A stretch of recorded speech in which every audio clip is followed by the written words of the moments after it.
بسم اللہ الرحمن الرحیم نحمدہ ونصلی ونسلم علی رسولہ الکریم اما بعد فاعوذ باللہ من الشیطان الرجیم بسم اللہ الرحمن الرحیم وما ارسلناک الا رحمتا للعالمین آمنت باللہ صدق اللہ العظیم۔ محترم ناظرین السلام علیکم ورحمۃ اللہ وبرکاتہ۔ معجزات رسول صلی اللہ علیہ وسلم کے مقدس عنوان سے ہم آپ کی خدمت میں ایک دفعہ پھر حاضر ہیں۔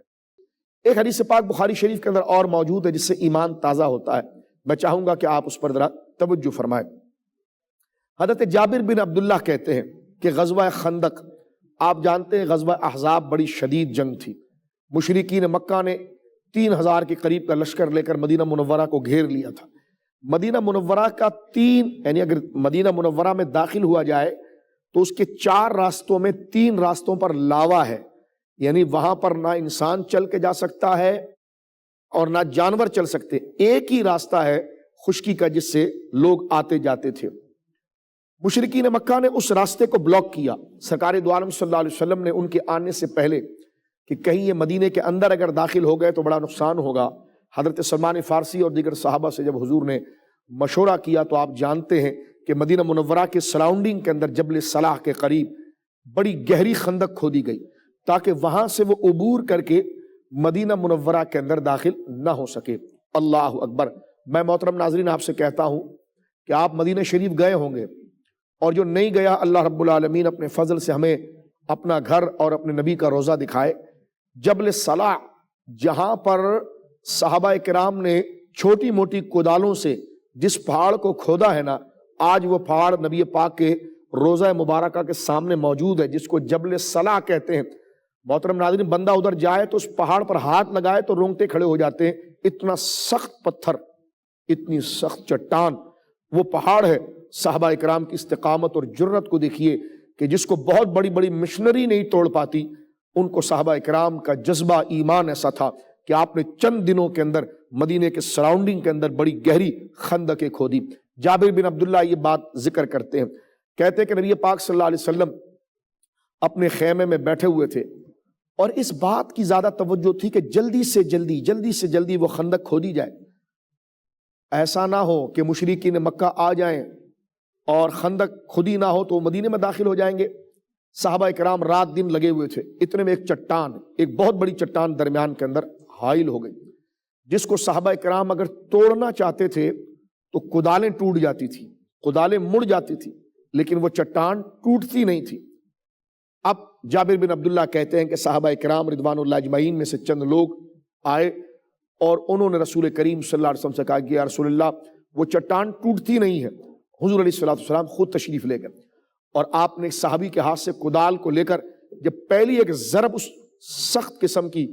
لوہے کی طرح چٹان پر مارا تو آپ کا ایک ضرب لگنا تھا کہ اس میں ایک بہت بڑا پتھر کا حصہ جو تھا وہ ٹوٹ کر ایسے جانب جا کر گرا جس کی سمت میں ملک شام تھا۔ سرکار نے فرمایا مبارک ہو، اللہ رب العالمین جل وعلا نے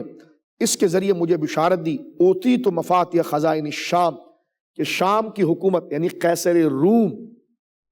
اس حکومت کے خزانے جو اس وقت کی سپر پاور تھے، دور دور تک آثار نہیں تھے کہ ایسا ہو بھی سکتا ہے۔ فرمایا قیصر روم کے اور رومن امپائر جو اس وقت کی سب سے بڑی سلطنت تھی، اس کے خزانے اللہ نے میری امت کو دے دیے ہیں،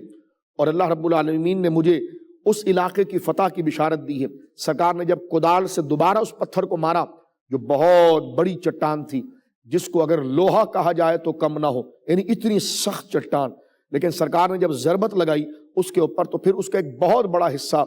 اڑ کر ایک جگہ پر گرا جس کی سیدھ کے اندر موجودہ ایران یعنی کسرا کا علاقہ آتا تھا۔ سرکار علیہ السلام نے پھر ارشاد فرمایا کہ مبارک ہو، اللہ نے مجھے اس کے ذریعے بشارت دی ہے کہ اس وقت کی سب سے بڑی دوسری سپر پاور کسرا یعنی پرشین امپائر